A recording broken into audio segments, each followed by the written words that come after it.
안녕하세요. 사연에 빠지다의 DJ 민영입니다.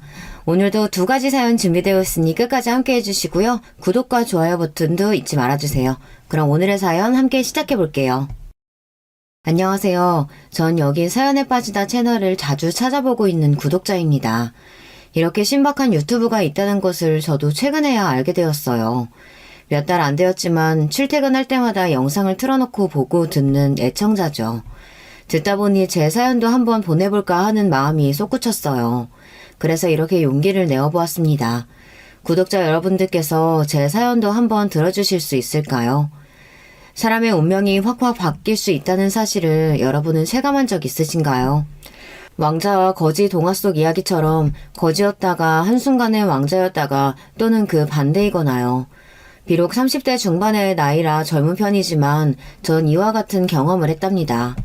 태어나서 아주 어린 유년기 시절의 기억이라 단편적으로 생각날 뿐이지만 아주 어렸을 때는 부모님과 저보다 2살 많은 오빠 이렇게 넷이서 함께 살았어요. 아파트도 아닌 어떤 빌라 같은 집이었고 도시 개발이 많이 안 된 동네였어요. 바로 인근에 공터랑 뒷산이 있어 어려서부터 땅강아지처럼 폴짝거리며 오빠랑 놀고 다녔던 기억이 있습니다. 그러던 어느 날 한 전화를 받은 아빠는 우리를 데리고 병원의 장례식장에 가셨어요. 그때 제 나이가 4, 5살쯤 되었을 거예요. 그렇게 어린 나이에 처음 가보는 장례식장은 너무 무서웠어요. 모든 사람들이 검은색 옷을 입고 어떤 할아버지 사진 앞에서 절하고 울고 그래서 안에 들어가기 싫다고 엄마한테 떼를 쓰는 저에게 엄마가 말씀하셨어요. 세롬아, 여긴 너희 할아버지 장례식장이야. 넌 할아버지 소녀니까 얌전히 있어야 한다. 사진 속 할아버지는 분명 제가 처음 보는 할아버지였어요. 제가 자주 놀러가서 놀던 우리 외할아버지가 아니었단 말이에요. 그때 전 처음 우리 아버지의 가족분들을 만나게 되었어요. 친할머니, 삼촌 등등 모두 저랑 오빠를 보고는 머리를 쓰다듬고 너희로구나 하고 쓸쓸하면서 반가운 표정을 지으셨죠. 어리둥절했지만 그날부터 우리 가족은 급히 이사를 가게 됩니다. 소박하고 평범한 빌라에서 한남동의 으리으리한 저택으로 말이죠. 어린 나이였지만 한남동 저택을 처음 봤을 때 기억이 생생해요. 겉에서 봤을 때는 너무 크고 담이 높아서 공주님이 사는 성 같았고요. 대문을 지나 들어가 보니 축구장만한 크기의 초록색 잔디밭이 보였어요. 전 보자마자 탄성을 지르고 그 잔디밭을 내달렸어요. 그리고 저 멀리 나무 조경 사이로 연못이 하나 있어 거기에 있는 잉어들을 한참 구경했어요. 지하실을 포함해서 3층으로 이루어진 거대한 집은 2채로 나뉘어져 있었고 1층에 그 건물 사이를 지날 수 있는 유리로 된 통로가 보였죠. 할머니는 더 큰 본체에 계시고 우리 가족은 별채에서 지냈어요. 본체에만도 방 4개, 별채에도 방 4개, 모두 거실, 부엌, 응접실, 멀티룸 등등이 있었고요. 일일이 열거하기 어렵지만 천장도 이만큼 높고 다 넓은 방뿐이고 할머니에게 혼나기 전까지는 오빠랑 술래잡기 하고 놀 만큼 크고 복잡한 집이었답니다. 엄마는 오빠와 나에게 비밀 한 가지를 털어놓으셨어요. 그 저택은 사실 아빠의 본가였어요. 엄마가 어머니 없이 아버지 한 분 밑에서 자라 패션 디자이너가 되었는데 아버지와 사랑에 빠지고 두 분은 우리를 낳은 거죠. 하지만 끝까지 친할아버지는 우리 엄마가 평민 출신이고 홀아버지 밑에서 자랐다는 이유로 결혼을 반대하고 손자들을 부정하신 거예요. 할아버지는 해외 출장 중 호텔에 쓰러져 계신 것을 비서가 발견했지만 이미 세상을 떠나버리셨대요. 차이는 급성 심장마비였고요. 그래서 할아버지 장례식을 치르자마자 할머니는 아들 내외와 손자들을 집으로 불러들이시고 그날부터 그 집에서 함께 살게 된 거예요. 할아버지는 초대 회장으로 일선기업이라는 자동차 부품 제조회사를 창업하신 분입니다. 회사는 최고 연매출 6천억대를 달성한 적도 있는 규모가 큰 중견기업이에요. 이렇게 큰 회사에 이제 우리 아버지가 할아버지의 뒤를 이어서 경영을 하게 된 거예요. 우리 아버지는 평범한 직장인이었는데 알고 보니 이렇게 큰 기업의 후계자였고 출가하기 전까지 원래 그 회사에서 상무직을 맡고 있었대요. 이렇게 큰 기업이 우리 가족의 회사라니 지금 생각해도 현실감이 잘 안 들어요. 지금까지도 회사 경영에 대해서는 한 발 뒤에 있어서 전 잘 모르지만 매우 큰 회사라는 정도만 알고 있죠. 본체에 들어가서 장례식장에서 본 적 있던 할머니에게 정식으로 인사드리며 처음으로 가깝고 오랫동안 할머니를 보고 있으니 참 특이했어요. 분명 할머니신데 우리 엄마보다 언니 같고 아줌마로 보여 할머니라는 말이 잘 안 나오는 거예요. 할머니는 소파에 항상 꼿꼿한 자세로 계셨고 몸매도 호리호리하고 정말 젊어 보이셨어요. 얼굴은 우리 엄마가 예뻤지만 엄청난 동안으로 처음 보는 사람들은 지금도 할머니를 50대 정도로 알 정도라니까요. 우리 할머니는 원래 철두철미한 성격과 자제심을 갖춘 자기관리의 끝판왕이세요. 아무리 아프셔도 운동과 독서를 거르는 법이 없는 분이십니다. 늘 새벽 5시에 일어나서 운동하시고 클렌저 주스와 채식 식단을 50년 넘게 지속하고 계세요. 그렇게 전 할머니 집에서 5식구가 되어 살기 시작했어요. 처음에는 너무 궁궐 같은 집에서 사니까 매일이 신나고 반짝거렸어요. 대신에 자유분방하게 놀던 저는 이제 명문 유치원도 다니며 악기랑 골프도 배워야 하고 독서랑 과외 공부 같은 팍팍한 일정이 생겼어요. 모든 것이 좋을 수는 없나 봐요. 어른들은 이제 오빠와 제가 기업 후계자답게 제대로 교육을 받아야 한다고 강조하셨어요. 할머니 집에서 살면서 저는 행복하게 보냈습니다. 하지만 그 행복은 그리 오래가지 않았어요. 우리 엄마 아빠가 10주년 결혼을 기념한다고 처음으로 해외여행을 가신다고 들뜨셨어요.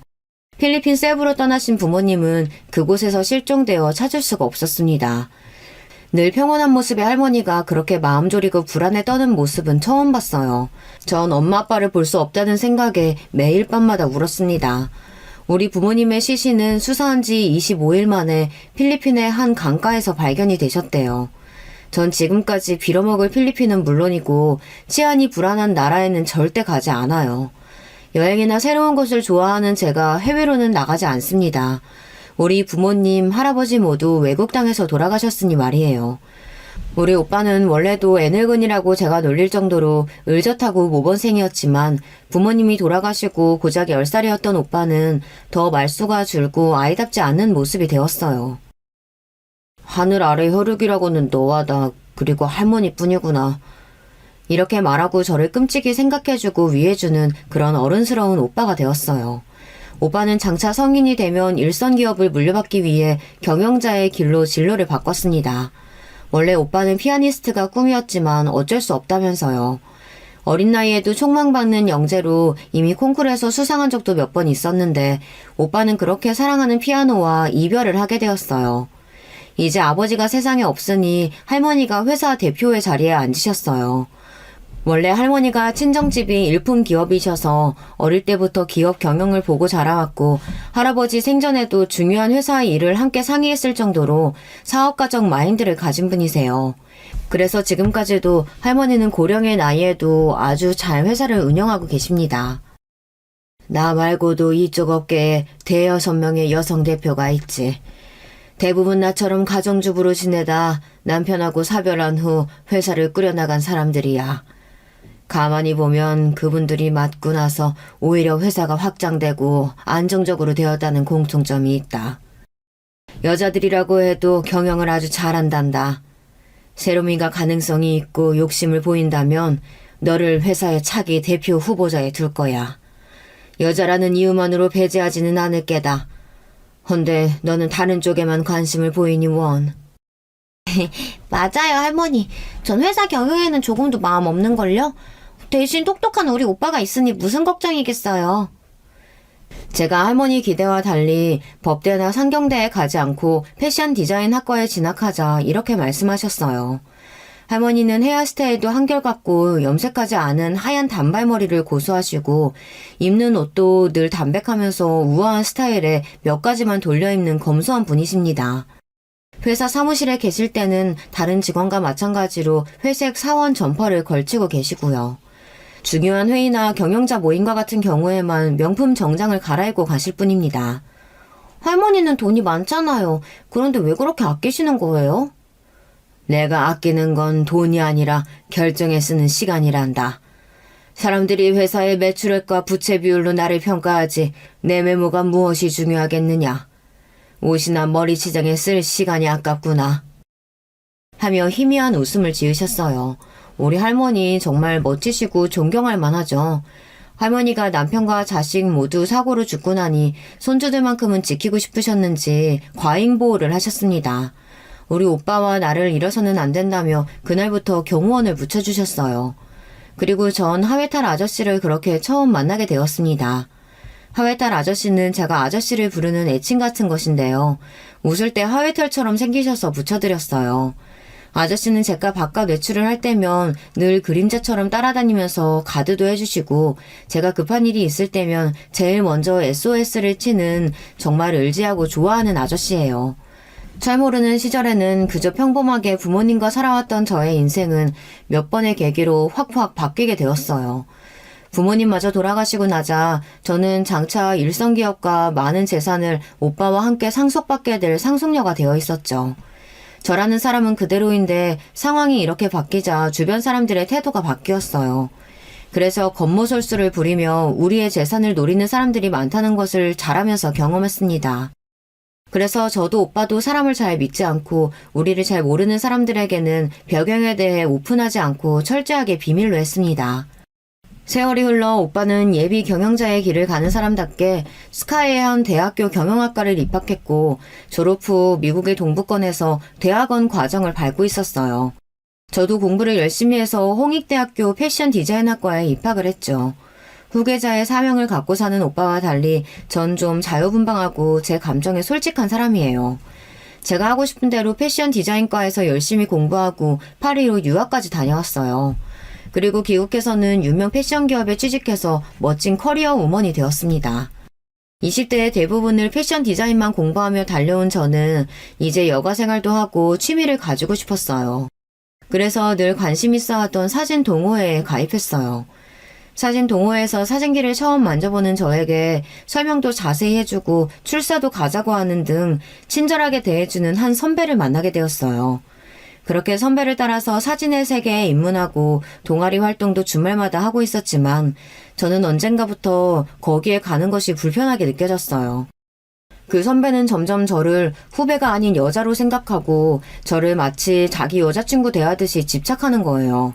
선배 때문에 동호회 활동도 줄이고 그 선배를 피해 다니기 시작하자 동호회에 저랑 사귀고 있다는 거짓 소문을 내고 저에게 하루에도 몇 번이나 전화를 하고 문자를 보냈어요. 그렇게 저는 그 선배에게 스토킹을 당하기 시작했어요. 그러던 어느 날 선배는 나에게 사진 출사가 있다는 거짓말로 절 꿰어내고야 말았습니다. 저에게 다른 사람의 번호로 출사 공지 문자를 보내니 전 감쪽같이 속고야 말았죠.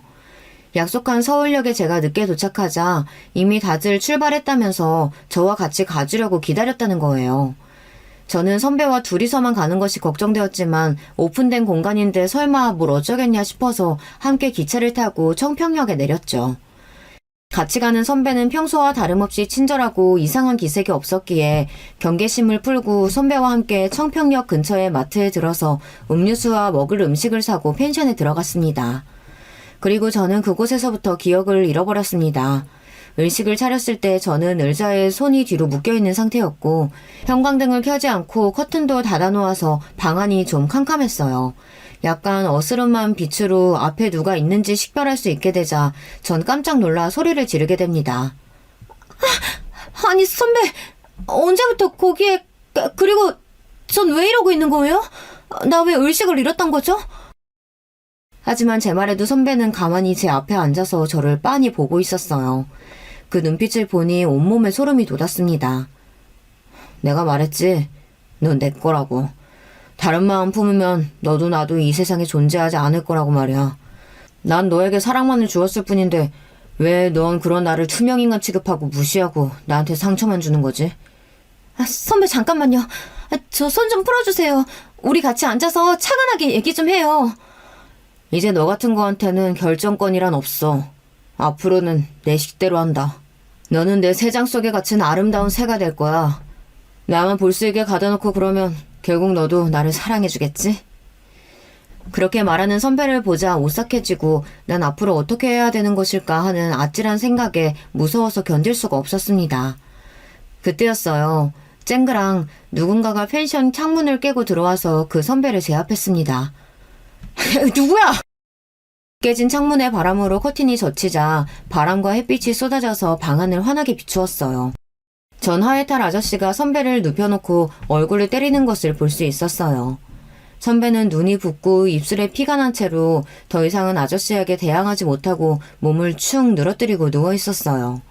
아저씨는 선배의 양팔을 뒤로 끈으로 묶어서 도망가지 못하도록 마치 경찰이 범죄자들을 잡을 때처럼 순식간에 상황을 정리했어요.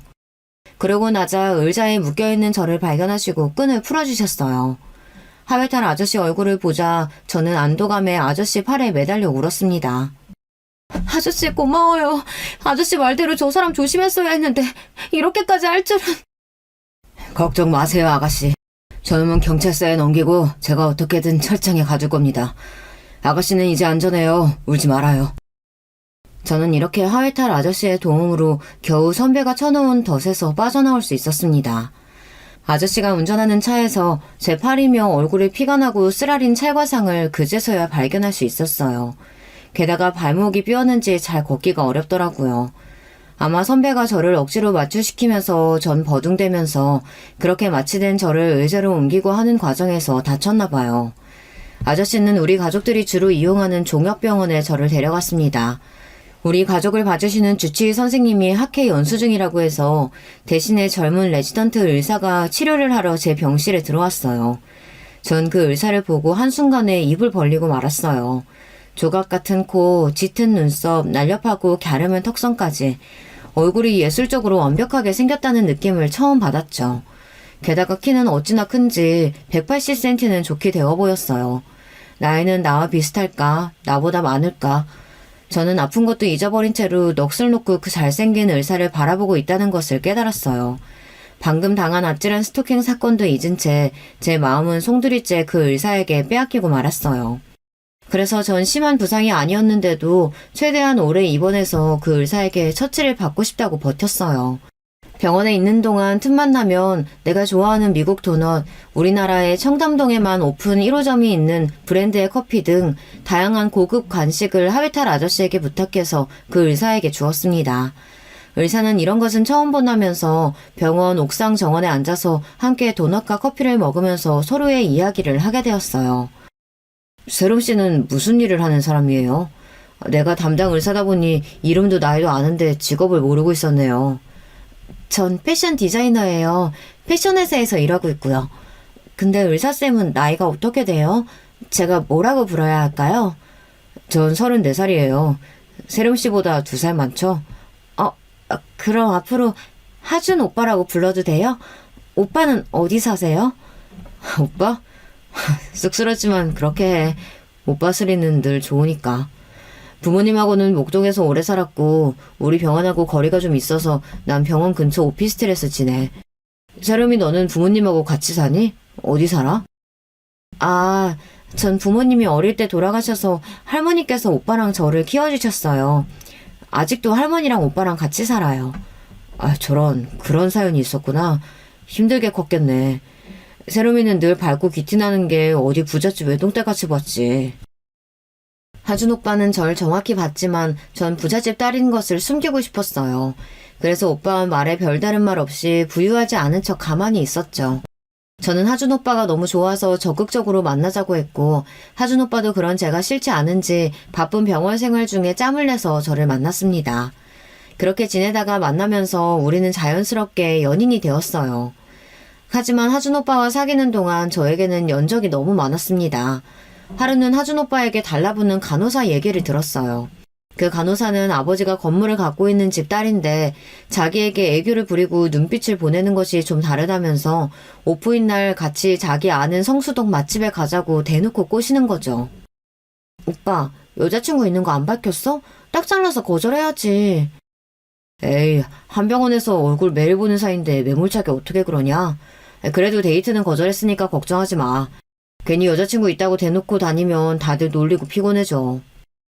이렇게 여자친구인 제가 있는데도 여전히 오빠의 카카오톡 프로필 사진은 싱글인 척하는 셀카나 명품식의 사진뿐입니다. 오빠의 SNS에서도 저와 같이 있는 사진은 찾아볼 수 없어요. 왜 오빠는 애인인 제 존재를 숨기려고 하는 듯한 느낌이 드는 걸까요? 게다가 더 큰일은 오빠의 어머니였어요.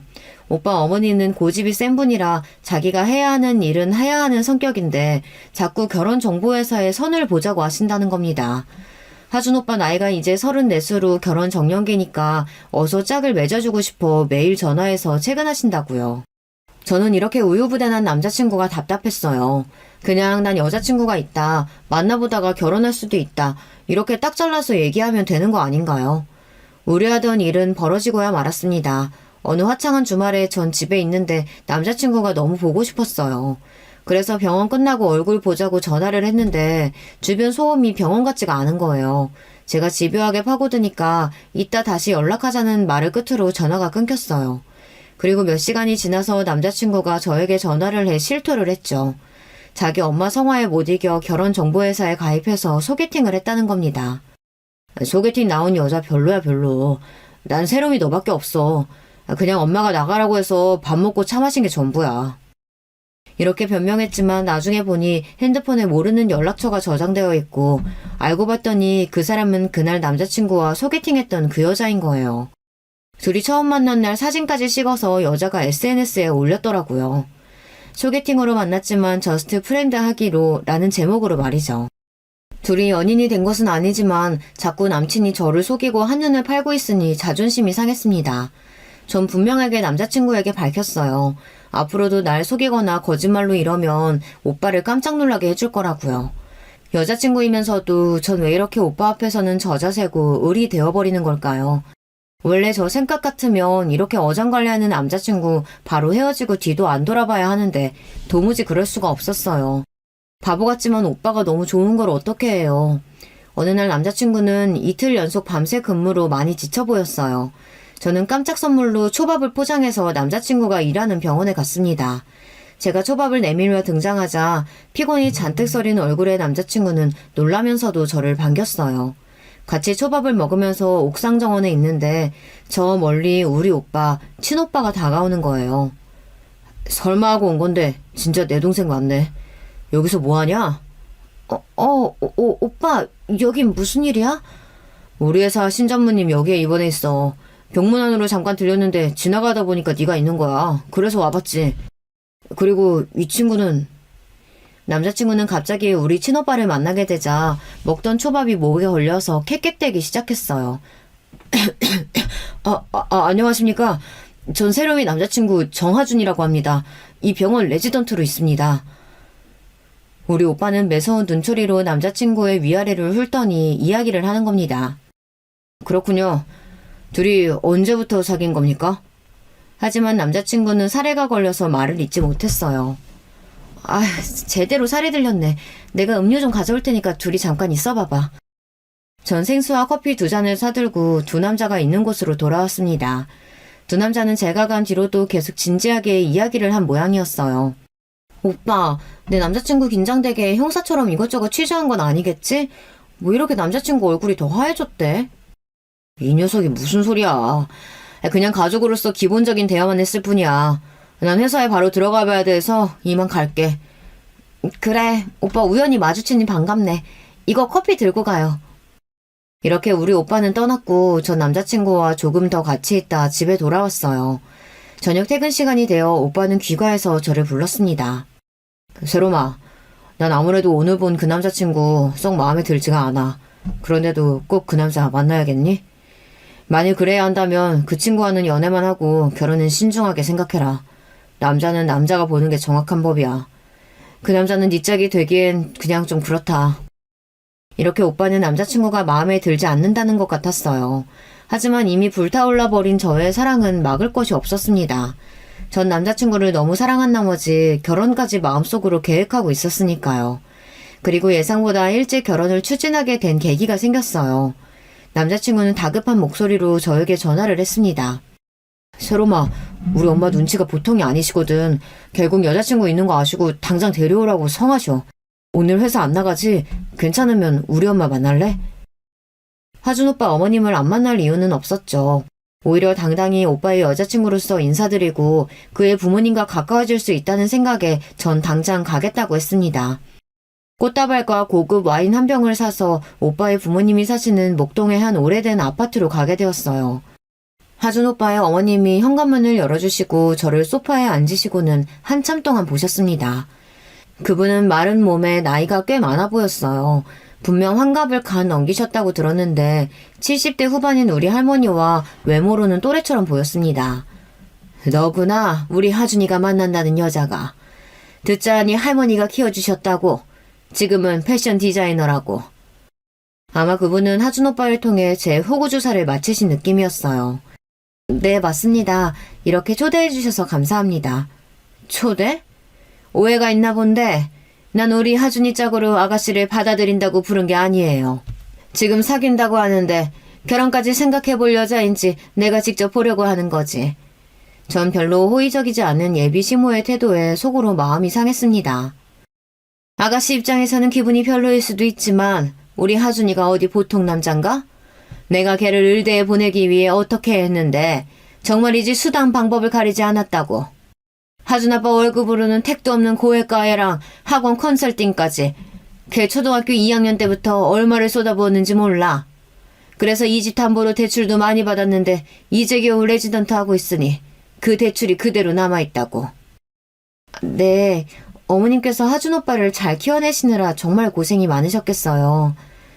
어머님 비위 맞춘다고 맞장구는 섰지만 사실 우리 집안에서 의사는 그리 대단한 직업이 아니에요. 집안에 돈이 있고 힘이 있으니 아는 병원장도 있고 당연히 능력 있는 주치의도 배정받고 그저 우리에게 서비스를 제공하는 전문직 정도랄까. 이렇게 생각하고 살아왔던 저에게 시모가 하준 오빠를 의대에 보내기 위해 온 가족이 애쓴 이야기가 좀 신기할 따름입니다. 그래, 맞아. 하준이가 천재라 그런 게 아니고 바로 내가 의대에 보낸 거야. 제 장단에 신이 났는지 예비 시모는 본격적으로 떠벌리기 시작했어요. 내가 걔를 매일 공부 억지로 시키고 학원 스케줄 짜서 넣어놓지 않았으면 의대 못 갔지. 내가 시집 올 때 전문대 나왔네, 무능하네 이렇게 동서랑 비교하면서 무시하던 우리 시모도 내가 하준이 의대에 턱하고 보내놓으니까 며느리가 애교육 잘 시켰다고 나 이제 너 우습게 안 본다 얘기하더라. 우리 아들 의대 보내놓고 나니 주변에 알던 사람들이 눈빛이 달라져서는 나를 그렇게 존중하고 대하는 게 달라져 있을 수가 없더라. 그래서인지 예비 시모는 자기의 희생으로 의사가 된 아들에게서 보상받고 싶은 심리가 컸다고 대놓고 이야기하대요. 하긴 지금 하준 오빠 월급이 얼마나 크겠어요. 여러분이 상상하시는 월 몇천만 원 이상인 의사들은 정말 상위 10% 이내의 개원 의사들이에요. 종합병원에서 월급 받는 의사들은 몇몇 교수 빼고는 대기업 수준의 월급 정도 되려나. 레지던트는 정말 초봉 수준일 테고요. 대신 그 돈을 뜯어먹는 대상을 아들이 결혼할 여자에게서 쳐주려고 드는 겁니다. 얼굴도 잘생긴 의사 아들은 최대한 처가의 덕을 볼 수 있는 여자를 아내로 맞아야 한다는 생각이 확고했고 이런 자기 생각을 내비치는 것에 어떤 부끄러움도 없이 당당하셨어요. 그래서 아가씨네 집사장은 어떤데? 우리 하준이 뒷바라지 해줄 수 있겠냐고. 듣자하니 패션회사 다니고 있고 집에는 할머니랑 오빠뿐이라면서. 네, 제가 능력이 좀 되니까 지금 회사에서 승진도 빠르고 앞으로도 비전이 있어요. 우리 집안의 배경을 최대한 숨겨서 말하니 예비 시모는 혀를 끌끌 차면서 에휴, 너는 좀 어렵겠다 얘. 내 며느리 집에서 신혼집도 구해야 하고 나중에 아들이 전문의 따고 나서 개업할 병원 상가도 해줘야 하는데 아가씨 집이 그런 거 할 수 있겠어? 제가 그 정도 뒷바라지 할 수 있다고 큰 소리 뻥뻥 치니까 그래? 그럼 어디 네가 얼만큼 해줄 수 있는지 보면 알겠지. 이제 그만 가보렴. 이런 말을 끝으로 전 차 한 잔도 마시지 못하고 그 집에서 나왔습니다. 그날부터 예비 시모는 신혼집으로 보고 있는 강남의 아파트와 고급 빌라의 사진을 저에게 전송해 주었습니다. 보내준 집들은 전세 가격만 해도 10억 아래가 없을 정도로 고가의 집들이었어요. 물론 우리 집 자산에 비하면 그 정도 못할 리 없지만 전 지금 부잣집 상속녀가 아니라 평범한 집안의 여자인 척을 해야 했으니 그런 집들 월세로 계약해 볼 수 있다고 예비 시모에게 답을 보냈습니다. 시모는 능력도 안 되는 게 내 아들 차지하려고 무리하는구나. 애쓴다. 그래도 내 아들 생각하는 그 마음은 합격이다. 이렇게 문자를 보내셨죠. 그런 시모가 한편으로는 대단하고 한편으로는 웃겼습니다. 전 주변 분들에게 결단력이 강하고 가끔은 너무 과해서 충동적으로 보이기까지 한다는 얘기를 잘 듣는 편입니다. 남자친구는 자꾸 다른 여자에게 여지를 주는 것 같지 예비 시모는 결혼을 전제로 두고 절 평가하려 들지 그래서 전 선수를 치고야 말았어요. 남자친구를 5성급 호텔 레스토랑에서 만나자고 했습니다. 세롬아, 여긴 어떻게 올 수가 있어? 여기 예약하기 되게 어렵다고 들었는데. 비싼 식사비를 떠나서 예약 자체가 어려운 식당이라 사실 하회탈 아저씨의 힘을 좀 빌렸습니다. 하준 오빠, 나 진지하게 할 얘기 있어. 나 오빠랑 결혼하고 싶어. 그리고 오빠도 같은 마음일 거라고 생각해. 내 청혼 받아줄래? 전 명품 티파니의 커플링을 오빠에게 내밀었습니다. 남녀가 좀 뒤바뀐 감은 있지만 뭐 어때요. 내가 원하는 남자와 결혼하고 싶은 제가 청혼하면 되는 거죠. 하준 오빠는 감동하면서 그 반지를 하나는 자기 손가락에 하나는 제 손가락에 끼워주면서 사랑해 세롬아 우리 결혼하자. 이렇게 우리는 약혼을 하게 되었어요. 예비 시모는 남자친구를 통해서 약혼 소식을 듣고는 저에게 바로 전화를 하셨습니다. 니들끼리 후딱 약혼해버렸다면서? 어디 양가 어른들의 허락도 없이 너희들끼리 결혼을 약속하니? 제가 남자친구와 약혼을 강행해버리자 예비 시모가 당황함과 불쾌함을 드러내면서 저에게 막 항의를 하고 있었어요. 예비 시모는 제가 어디까지 능력이 있는지 자기 말은 잘 따르는지 테스트할 시간이 더 필요했어요. 그걸 보고 저와의 결혼을 결정하려고 했는데 제가 선수를 쳐버린 거죠. 이런 법은 없다. 아직 너를 내 며느리로 받아들인 단계는 아니니까 정신 상견례라고 할 순 없지만 너희들 결혼 이야기 나눌 수 있도록 니네 가족들 만나는 자리를 해야겠으니 한번 알아봐라. 이렇게 예비 시모는 제의를 해왔습니다. 전 물러설 마음이 없었기 때문에 한남동 집에 가서 할머니와 오빠를 모셔두고 말씀드렸어요. 할머니, 그리고 오빠, 제가 사고를 하나 쳤습니다. 지금 남자친구가 저한테 있는데요. 놓치기 싫은 너무 좋아하는 남자라서 그만 할머니 허락도 미리 구하지 않고 둘이서 반지 하나 맞추고 약혼을 해버렸어요. 정말 죄송합니다. 하지만 정말 괜찮은 남자니까 저 결혼할 수 있도록 허락해주세요. 남자친구 쪽 부모님 모시고 정식은 아니지만 함께 결혼을 얘기하는 상견례 자리 비슷하게 마련하려고 하는데 어떻게 생각하세요? 우리 막내 손녀한테 남자가 있었다고? 나야 물론 우리 손녀가 결혼하는 것에 무슨 반대가 있겠니. 하지만 그 남자친구와 집안이 어떤 사람들인지 모르는데 좀 생각할 시간이 필요하구나. 바쁘신 할머니께서 이런 자리에 뭐하러 나오시겠어요. 제가 가족 대표로 같이 나가보겠습니다. 저는 그 친구를 일전에 만나본 적이 있어요. 세롬이 너 오빠가 그렇게 얘기했는데도 충동적으로 일을 버리고 말았구나. 오빠 미안해요. 하지만 나 이렇게까지 사랑할 수 있는 남자 못 만날 것 같아서 좀 급하게 서둘렀어. 그럼 오빠는 그 자리에 나올 수 있는 거지? 할머니는 바쁘시니까 오빠만 나오는 게 좋겠다. 그래, 정식 상견례 자리가 아니라고 하니 나는 다음에 자리가 생기면 그때 꼭 참석하마. 나야 늘 우리 지용이 결정 믿으니까 네가 이 할미 대신해서 오라비로서 그 남자와 집안이 어떤 사람들인지 잘 보고 오렴. 이렇게 해서 이번 상견례 자리에는 저는 오빠를 그리고 남자친구는 예비 시모와 시부를 모시고 만나게 되었습니다. 처음 상견례 장소로 예비 시모는 남선타워의 스카이뷰가 보이는 레스토랑을 추천했습니다. 예비 시모 자기가 가본 중 제일 고급이었다면서 말이에요. 하지만 그곳은 뚫려있는 공간감과 뷔페 식사라서 좀 정신이 없거든요. 그래서 정숙하게 집안끼리 모이는 자리에는 맞지 않는다는 생각에 우리 집에서 가끔 가는 남산 쪽 다른 한정식집을 추천했어요. 뭐 이런 장소가 대단하다고. 우리 집안과 격이 맞는 곳인지 모르겠네. 자기가 추천한 장소를 거절하고 온 것에 불만을 갖고 시모는 식당에 들어섰어요. 하지만 자기 생각과 다르게 훌륭한 정원을 갖추고 널따란 고급질 한옥 건물과 그곳에서 인사하며 대접하는 직원들 모습에 시모는 입이 딱 벌어졌습니다.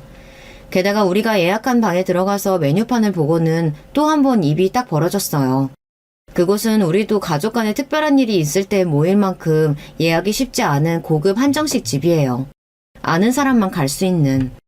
그래서 메뉴판의 가격이 중요한 것이 아니거든요. 아마 메뉴판의 가격은 예비 시부모가 예상하는 범위 그 이상이었을 겁니다. 아니 하준 엄마, 당신이 말한 레스토랑보다 이곳이 몇 배는 비싼 곳인데? 며느라기 너는 이런 곳을 어떻게 알고 온 거냐? 저는 알고 지내는 부자 언니가 있어 어떻게 예약을 할 수 있었다고 둘러댔어요. 남친과 그 부모님 모두 고급진 장소에 오니 주변을 둘러보면서 이내 흡족한 미소를 지었습니다. 역시 네가 그래도 안목은 있구나. 그렇지. 내 아들과 또 그의 부모님한테 처음 인사드리는 자리는 이 정도 급은 돼야 하지. 이 자리에서 예비 시부모는 한동안 우리 친오빠에게 인사하는 것도 까먹고 식당에 대해서만 이야기를 하는 거예요. 처음 뵙겠습니다. 세롬이의 오빠 김지웅이라고 합니다. 오늘 할머니께서는 급한 용모가 있으셔서 제가 가족을 대표해서 나왔으니 너그러이 양해해 주시기 바랍니다.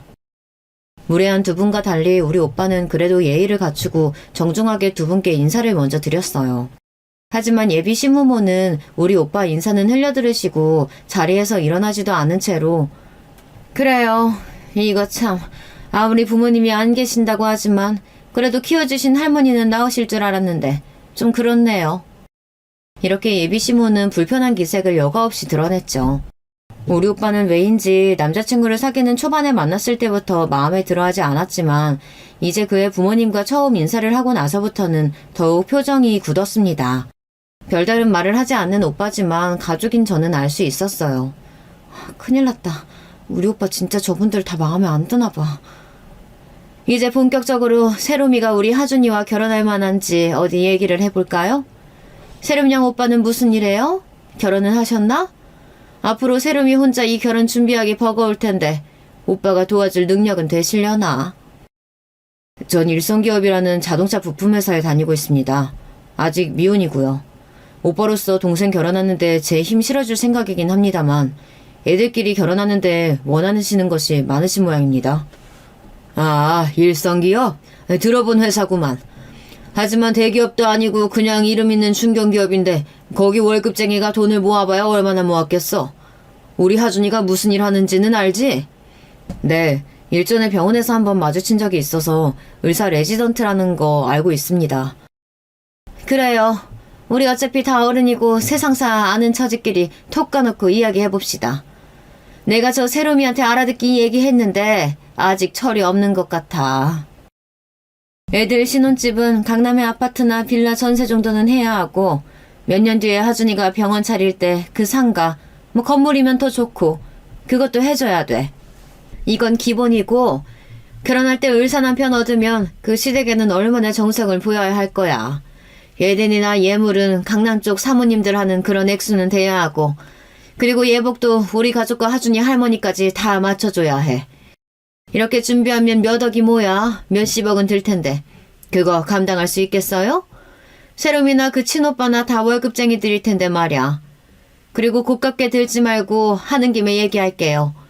사실 세롬이가 양가 부모 다 있고 친정이 좀 넉넉하면 내가 이렇게 구체적이고 부담스럽게 요구 안 해요. 다 알아서 그쪽에서 눈치껏 을사사이 받을 거거든. 근데 그런 거 모르는 집안일 거 아니야. 할머니 밑에서 컸으면 가정교육은 잘 받았을지 어떨지도 모르겠고 해서 내가 좀 구체적이고 여유있게 요구하는 거니까. 예비시모에 무례하면서도 천박한 돈 이야기에 이제 춘오빠는 얼굴이 구겨질 대로 구겨져서 그 불쾌함을 감추지 못했습니다. 저는 그냥 봐도 저 하준이라는 친구가 우리 세롬이에게 부족하다고 생각해서 오늘 한번 집안 분위기 지켜보고 판단하려고 했는데 그쪽 부모님은 저랑 생각이 많이 다르시군요. 우리 할머니처럼 훌륭한 분 밑에서 컸다는 것이 우리 남매한테는 자긍심인데 그렇게 부정적으로 말씀하시니 매우 불쾌합니다. 우리 오빠도 자신의 감정을 드러낸 이상 상견례 자리는 이제 돌이킬 수 없어졌어요. 참, 어디 한참 어린 것이 어른들한테 눈을 부라리고 또박또박 지 할 말만 하는 거 봐라. 그쪽 할머니가 훌륭하다면서 근데 손주들 예절 교육을 그렇게 가르치디? 이제 우리 할머니까지 욕보이다니 저는 참을 수가 없었습니다. 참다 하니 정말 너무들 하시네요. 우리 할머니 당신들이 그렇게 쉽게 말할 만한 분 아니에요. 그리고 우리 오빠도 얼마나 능력있고 좋은 사람인데 그렇게 욕하시는 거예요? 무례하고 천박하기로 따지면 결혼 전부터 돈등거리면서 돈 뜯어낼 얘기만 하는 그쪽 집안 사람들 아니신가요? 그때였습니다. 맞은편 남자친구 옆에 앉아있던 남자친구 엄마는 저에게로 다가와서 그만 제 뺨을 2대 치는 거예요.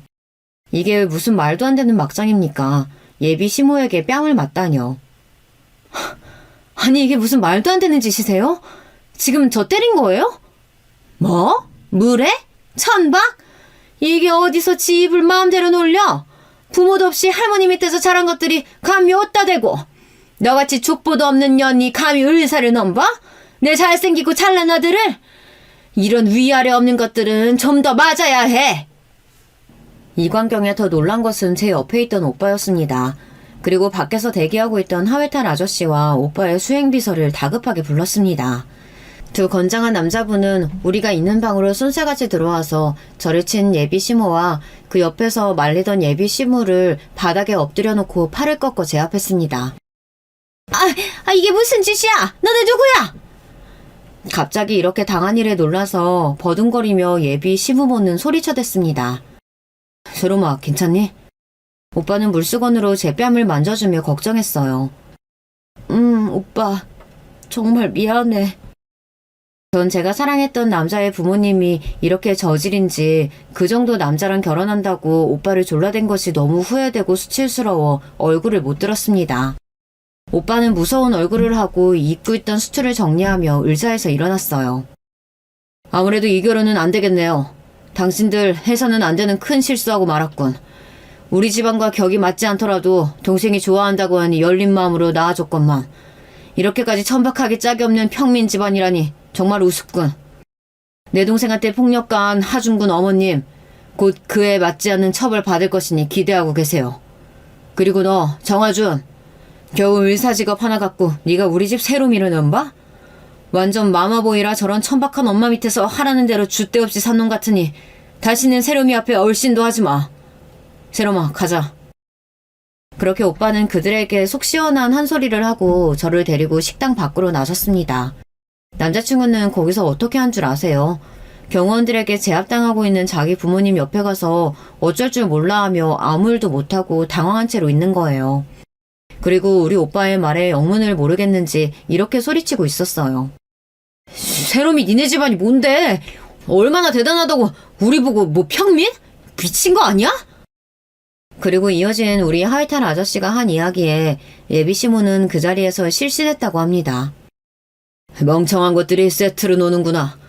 우리 세롬 아가씨 할머니는 지금 일선기업 회장님이셔. 작고하신 남편분과 함께 창업하신 창업주란 말이시다.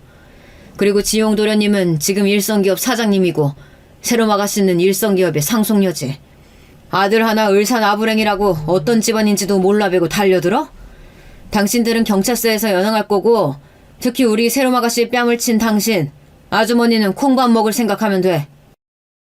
만만하게 보고 깔아뭉개던 자기 아들의 여자친구가 큰 기업의 상속녀라니 그 할머니가 창업주의자 대표라니 남자친구와 그의 아비는 상상도 못한 이야기에 너무 놀라져 있었고 실신한 예비 시모는 바로 응급처치도 못하고 한동안 멍하니 입을 벌리고 있었다네요. 이 모습에 수행비서와 하이탈 아저씨는 너무 웃기다는 듯이 한참을 웃어댔습니다. 이제 상황은 뒤바뀌었습니다. 제가 격이 떨어지는 집안의 남자를 사랑해서 감당해야 했던 수모를 더 이상 겪지 않기로 했으니까요. 전 하준 오빠와 헤어지자고 이야기를 했습니다. 파혼 얘기에 하준 오빠는 저에게 사정을 했습니다. 그동안 너를 몰라보고 무례했던 우리 부모님 나 봐서 대신 용서해주면 안 될까? 이제는 절대로 그리고 네 털끝도 안 건드리실 거야. 너 나 많이 좋아하잖아. 이렇게 나 버릴 거야? 내가 바보 같았어. 사랑이라는 콩깍지에 씌어서 인성도 능력도 안 되는 오빠나 그 부모님이나 감싸 안으려고 했다니. 내 자신이 수치스러워서 미칠 지경이야. 그리고 오빠도 나한테는 별거 아닌 사람일 뿐이야. 알았어. 정말 미안해. 그럼 우리 엄마 폭행 사건으로 고소한 거 그거 취하해주면 안 될까? 어? 오빠는 어머님 비단 나에게 뺨만 올린 게 문제가 아니야. 그전부터 나한테 몹쓸 말부터 아주 대단히 괴롭히셨지. 고소는 취하하기 어렵겠어. 그러면 혹시 우리 약혼 반지는 그것도 돌려줘야 하니? 남자친구는 약혼 반지를 갖고 싶었던 건지 조심스럽게 저에게 묻는 거예요. 세상 제일 잘생겼다고 생각한 얼굴이 그렇게 가증스러워 보일 수가 없었어요. 그 반지는 작년에 새로 나온 티파니 브랜드로 하나당 가격이 500만 원도 넘으니 그것은 갖고 싶었던 모양이죠. 그래, 그거 오빠 해. 그거나 먹고 떨어지자. 고마워. 오빠한테 남아있던 일말의 정까지 떨어지게 도와줘서. 처음에는 오빠 엄마 때문에 우리가 결혼하는 게 어렵다고 생각했는데 이제 보니 아니었어. 오빠가 그 정도 인간밖에 안 되는 마마보이인데 어떻게 하겠어? 그 뒤로 저는 하준 오빠를 만난 적이 없습니다. 다니던 병원에서도 오래지 않아 쫓겨나고만 모양이에요. 그들에게 분노한 우리 오빠는 얼굴에 그늘을 들이우고 단호하게 이야기했어요. 그 자식 다니는 병원장이 우리 할아버지 학교 후배고 우리 집안 눈치도 보고 있어. 넌 여기서 늘 승진 문턱에 걸려 넘어지게 해주지. 그뿐이겠어? 눈의 가시처럼 앞으로 병원 생활 쉽지 않겠지. 오빠는 병원장에게 정하준 닥터에 대한 알력을 행사했고 얼마 견디지 못하고 병원에서 퇴사한 모양입니다. 더 이상 우리가 다니던 병원에서 그 사람의 얼굴을 보지 않게 되니 속이 시원했어요. 자칫하면 못난 남자와 결혼하고 그 집안의 사람이 될 뻔했던 아찔한 사연은 이제 여기까지 전할까 합니다. 저는 2년이 지난 지금까지도 싱글의 몸이지만 앞으로는 더욱 사람 보는 안목을 키우고 신중하게 오빠랑 할머니랑 상의해가면서 만나기로 했습니다. 아, 좋은 소식은요. 우리 친오빠는 작년에 결혼식을 올렸습니다. 동종업계의 다른 회사 대표의 둘째 딸이라고 하는데 저는 집안끼리의 정약 결혼이라서 우리 오빠가 팔려가는 줄 알았거든요. 그런데 의외로 둘이 어릴 때부터 집안 모임에서 만나면서 마음을 키워온 모양입니다. 여자분은 서양화 화가로 오랫동안 유학생활을 할 때부터 이메일이나 화상전화로 연락하고 해외 출장이나 여행으로 가끔 만나면서 사랑을 키워온 모양이에요. 그렇게 감쪽같이 저를 속이고 오빠는 자기가 사랑하는 여자와 결혼을 해 지금까지 행복하게 잘 살고 있습니다. 행복하게 사는 오빠가 부러워서 저도 진짜 제 운명의 짝을 만날 수 있기를 매일 기도하고 있어요. 하지만 결혼은 신중히, 덤벙대는 저는 정말 신중하게 결혼 상대를 찾을 예정입니다. 그럼 저는 여기서 제 이야기를 마쳐볼까 해요. 저의 이야기를 귀 기울여주신 여러분께 오늘도 행복한 하루가 되시기를 바랍니다. 그럼 안녕히 계세요. 여러분, 두 번째 사연 시작하기 전에 좋아요, 구독 꼭 눌러주실 거죠? 그럼 두 번째 사연 바로 시작합니다. 안녕하세요. 유튜브 영상으로 사연에 빠지다를 매일 즐겨보는 애청자가 오늘은 신청자로 나서게 됐습니다. 제가 나이 먹을 만큼 먹은 80대 할머니인데 이런 대범한 행보를 보이다니 스스로가 아주 재밌다는 생각이 드네요. 제 연배인 분들은 공감하실 것 같은 무서움이 바로 치매인데요. 저의 아버지, 어머니, 그리고 형제 자매들을 다 봐도 치매로 고생한 사람이 하나도 없어서 제가 그런 쪽으론 축복을 받은 것 같아 매사에 감사하는 마음이고 그 덕분에 이렇게 또렷한 정신으로 사연에 빠지다도 즐길 수 있으니 행복합니다. 저는 집안 내력이 대략 이러한데 제 남편은 이러하지 못했어요. 제 남편 이야기부터 먼저 해봐야 할까 봐요. 그때 제 나이가 28이었고 남편이 26이었는데 지인이 다리를 놔줘서 처음 만나게 됐습니다. 그 자리에서 저는 어색하게 굳어 있었고 이런 저를 상대가 마음에 안 들어하고 있을 거라고 여겼기에 속으로 망했구나 하고 있었네요. 그런데 상대는 저를 묘한 눈빛으로 한참 관찰하듯이 쳐다보더니 저에게 이런 질문을 했죠. 저기 혹시 연지 씨는 본인보다 나이가 적은 남자를 평소 어떻게 생각하고 계셨습니까? 네? 저는 살면서 그런 거에 대해 생각을 해본 적이 전혀 없었는데요. 그런 건 왜 물으시는지... 그러는 오섭 씨는 평소에 본인보다 나이 많은 여성에 대해 어떤 생각을 갖고 계셨어요? 갑자기 나이 가지고 상대가 걸고 넘어지는 것 같아서 제가 순간적으로 울컥해버렸던 것 같아요. 그도 그럴 것이 지금이야 뭐 여자 나이 28 먹었다고 해도 노처녀라든지 아무도 그렇게 생각 안 하잖아요. 38 먹어서 결혼을 안 했다고 해도 그것이 본인의 자유의지겠거니 하는 게 요즘 세상이니까요. 하지만 제가 젊었던 그 시절엔 말이죠. 저는 어딜 가든지 그 나이 먹도록 시집 안 가고 뭐 했냐는 의문의 시선을 받는 대상이었습니다. 그런 판국에 기껏 용기 내서 이성을 만나러 나갔더니 나이 가지고 저한테 뭐라 그러는 것 같아서 기분이 좀 나빴던 듯 싶네요.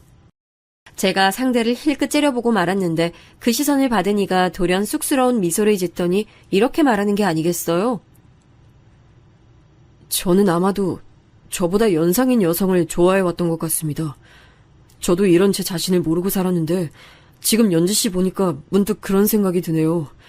저는 저보다 나이 많은 여자가 참 좋네요. 어머나... 오섭 씨는 말을 아주 청산유수로 하시는군요. 만나는 여성마다 잘 대해주셨을 것 같네요. 예? 못 들으셨어요? 저 살면서 여성과 교제해 본 적이 전혀 없습니다. 오며 가며 스쳐간 인연들이 전부였고 누굴 진지하게 만나볼 생각도 해본 적이 없어요. 지금 이 자리에서 처음 그런 마음이 들고 있는 거고요. 과장을 좀 얹자면 외간 남자의 근처에도 안 가보며 살아온 저였습니다. 그러니 그런 사탕 발림에 제가 어찌 면역이 있었겠으며 어찌 넘어가지 않을 수 있었겠나요. 속으로 우라질하면서 그냥 홀랑 넘어가 버렸습니다. 남편과 속전속결로 부부의 연을 맺기까지는 그리 오랜 시간이 걸리지 않았죠. 제가 그 나이 먹도록 혼자였던 이유는 바로 집안일에 있었어요. 그 시절에는 성인 되는 나이 20살이 뭔가요? 17, 18 나이만 돼도 짝을 만나는 경우들도 허다했어요. 그래서 제 친정 오빠와 언니도 일찍 결혼을 했는데 가정을 꾸리니까 이제 다들 욕심들이 났던 거예요. 입에 풀칠만 하고 살았던 지지부진한 형편이었으니 어디서 이거 돈 된다고 하면 눈들이 돌아갔죠. 그때 당시엔 투자라는 개념도 희박하였건만 있는 거 다 끌어서 간이고 쓸개고 다 던져놓을 기세로 한탕 노렸어요. 어디 동네가 개발된다고 해서 거기다가 모든 걸 다 부었던 것으로 알아요. 그런데 결과는 처참했죠.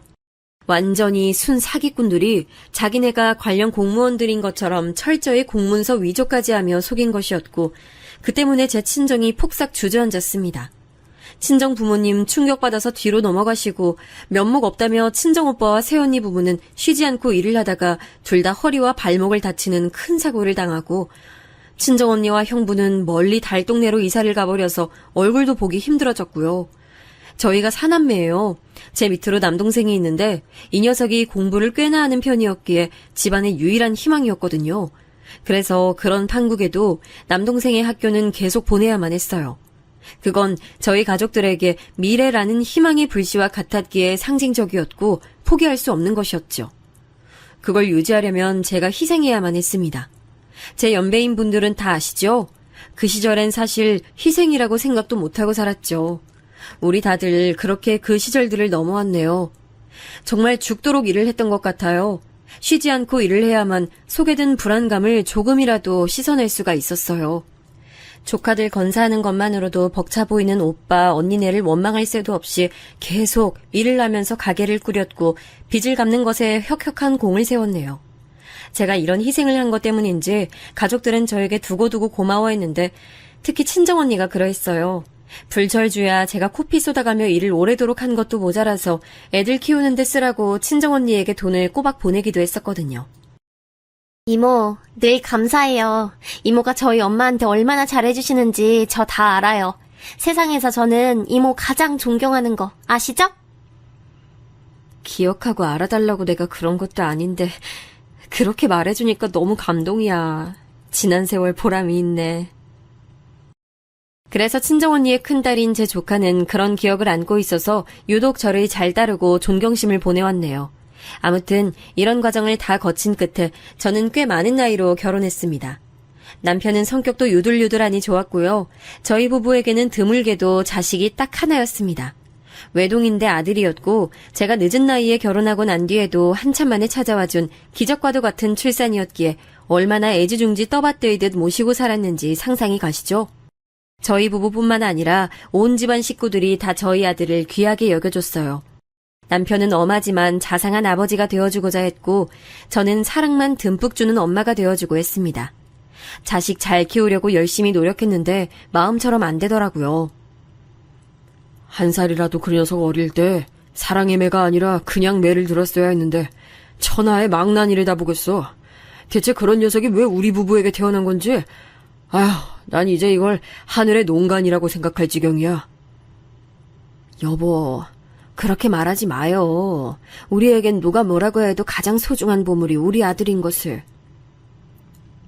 저는 애써 아들에게 비관적인 의견을 내놓는 남편을 달랬으나 사실 저도 내심 불안감을 갖고 살아온 바였어요. 아들은 걸핏하면 학교든 다른 곳이든 사고를 쳐댔으니까요.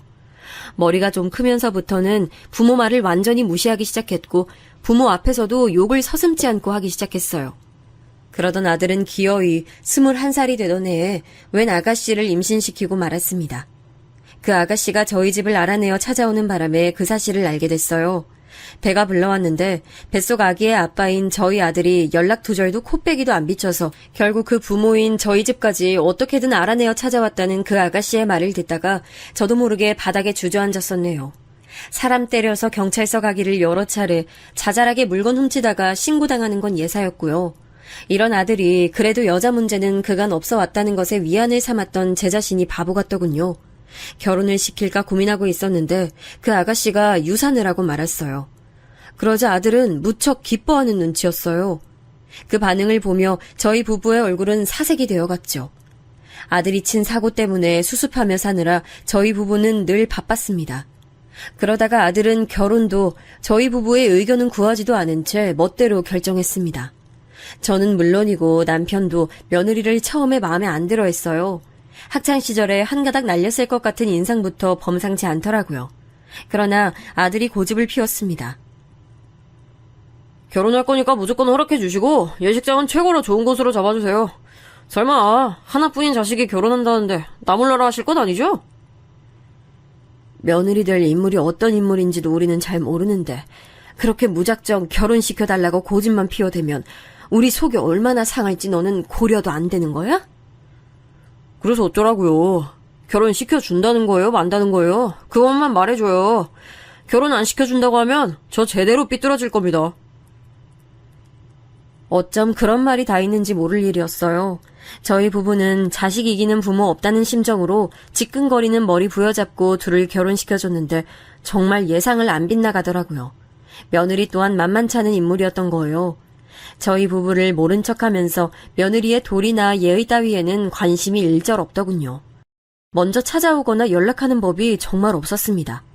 여러모로 둘이 비슷한 부류인 까닭에 걷잡을 수 없어지는 느낌이 들더라고요. 세월이 흘러 아들 부부가 자식들도 키우면서 요란하게 살고 있을 때 저희 남편에게 안 좋은 일이 닥쳤어요. 계속 컨디션이 안 좋다 그래서 입원 검사를 해봤거든요. 검사 결과를 들으러 진료실에 혼자 따로 찾아갔던 저는 청천벽력을 들었죠. 사실상 얼마 남지 않은 시한부 선고였어요. 왠지 올 것이 왔구나라는 감상부터 들더라고요. 차분하고도 허심탄회한 심정으로 저는 병원 밖 풍경을 한참이나 바라봤습니다. 한때는 시시각각 눈부시게 발전해가는 바람에 따라가기에도 벅찼던 도시의 성장을 보며 남편과 제가 저렇게 건물들이 많이 들어서는데 우리 건 하나도 없구나 하며 개탄하듯 쓰게 자주 했던 나날들이 존재했다는 사실을 그때 곱씹었던 듯 합니다. 이룰 것 다 이루고 떠나는 셈이 됐으니 남편은 이제 홀가분하게 떠난다고 할는지 아니면 미련이 가득한 게 이 세상이라고 할는지 저는 그의 아내로 수십 년 세월을 살아왔으나 어느 쪽일지 장담이 안 된다는 게 우스웠어요. 쉽게 떨어지지 않는 발걸음으로 남편이 있는 병실로 돌아갔는데 딱 마침 남편이 저를 쳐다봤습니다.